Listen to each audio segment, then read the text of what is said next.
एक साधारण जीवन गांव में एक साधारण व्यक्ति रमेश अपने परिवार के साथ रहता था।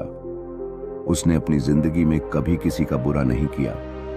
हमेशा दूसरों की मदद करना उसकी आदत थी, लेकिन उसके पास हमेशा पैसे की कमी रहती थी।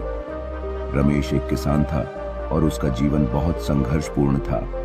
रमेश की पत्नी सीता भी मेहनती थी। वह घर के कामकाज के साथ साथ अपने छोटे बच्चों की देखभाल करती थी। रमेश और सीता की जोड़ी गांव में सबसे प्यारी मानी जाती थी। हालांकि रमेश के पास पैसे की तंगी के कारण अक्सर उन्हें कठिनाइयों का सामना करना पड़ता था। एक दिन रमेश के पास एक परेशान किसान आया। उसने बताया कि उसकी फसल बर्बाद हो गई है और उसे अपने बच्चों के लिए खाने के लिए कुछ चाहिए। रमेश ने बिना सोचे समझे अपने खाते से कुछ अनाज दिया।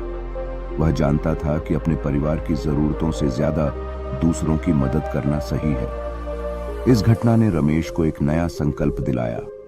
उसने सोचा, यदि मैं अपने और अपने परिवार के लिए संघर्ष कर रहा हूं, तो दूसरों की मदद करके भी मैं खुद को और अपने परिवार को खुश रख सकता हूं।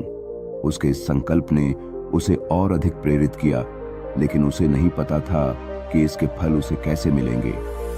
कुछ महीनों बाद रमेश की किस्मत ने पलटा खाया।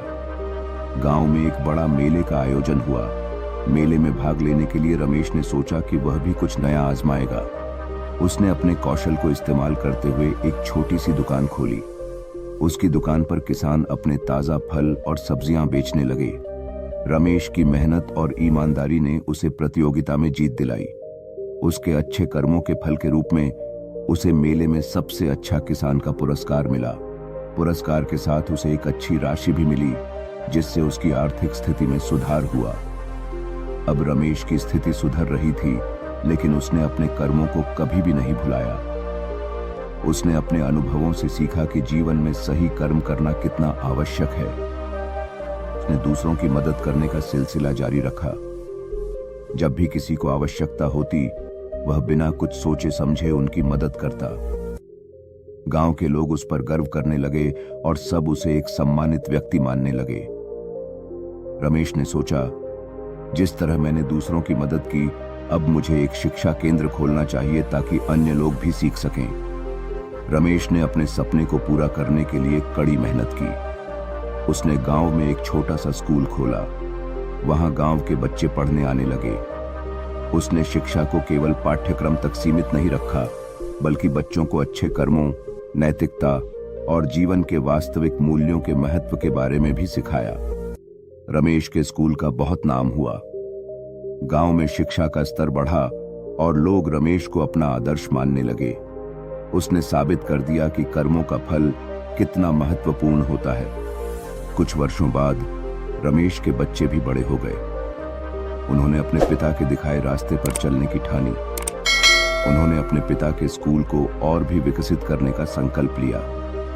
रमेश ने अपने बच्चों को सिखाया कि हमेशा दूसरों की मदद करना और समाज के लिए कुछ करना ही असली खुशी है। रमेश के प्रयासों से गांव में एक नई ऊर्जा उत्पन्न हुई। वहां के लोग अब एक दूसरे की मदद करते थे और मिलकर काम करते थे। रमेश की कहानी ने सभी को यह सिखाया कि अच्छे कर्मों का फल हमेशा मीठा होता है। समय बीतता गया और रमेश अब वृद्ध हो गए थे। उन्होंने अपने जीवन में बहुत कुछ देखा और सीखा। उनके चेहरे पर संतोष था, क्योंकि उन्होंने अच्छे कर्म किए और उनके फल भी देखे। वह जानते थे कि आज का समाज उनके विचारों का पालन कर रहा है। रमेश ने अपनी अंतिम सांस ली, लेकिन उनकी प्रेरणा हमेशा गांव में जीवित रहेगी। उनके कर्मों का फल सिर्फ उनकी जिंदगी में नहीं, बल्कि आने वाली पीढ़ियों में भी देखने को मिलेगा।